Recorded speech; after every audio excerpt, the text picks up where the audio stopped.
Newly elected lawmakers in a post-dictatorial Tunisia and voters in Egypt finally taking part in free and fair elections are some of the tangibles of the Arab Spring movement.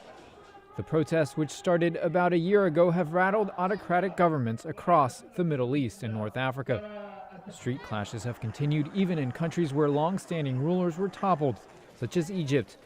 In Syria, there has been little change and lots of violence.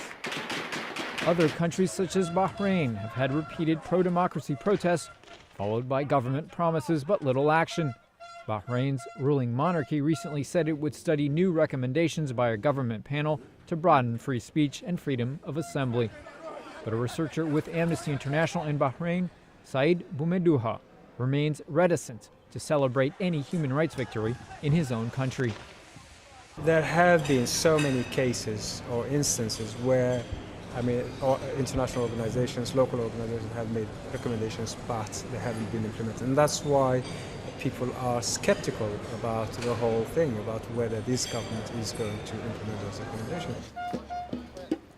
More than 10,000 kilometers away in Washington, Jessica Mazur is taking part in her first protest. This is the First in the Nation caucus. She is trying to bring together so-called Occupy protesters from across the United States to her state, Iowa, where in January, the nomination selection for 2012 U.S. presidential candidates will begin. Mazur says protesters in the Middle East inspired her to be relentless in seeking changes from her own government. Every time they try to shut us up, we're just going to get louder. And as we get louder, it's going to finally hit their minds that, this is important to the people. The Occupy movement has no specific platform, but many protesters here in the United States say they want more employment opportunities, more equal distribution of income, as well as reducing the influence of wealth in politics, which are similar demands than in the Middle East.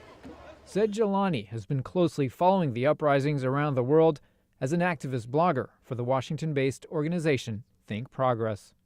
The best thing you can say about 2011 is that it's really been a global democratic uprising. It's a matter of people everywhere across the world saying that their leadership is not really working for them, their societies are sort of just not working for them, that their lives are falling apart because the economy is poor. People are saying that the way that we get this done is by going out in the streets, by actually having an outpouring of grassroots democracy, of citizen action, civil and political disobedience, and sort of using that and going beyond the ballot box to sort of get those needs addressed. Protesters say even if outdoor camps are being shut down and they face repeated security crackdowns, their current social media-fueled struggle for enhancing human rights is long, and that it will extend beyond this year. Nico Columbans, VOA News, Washington.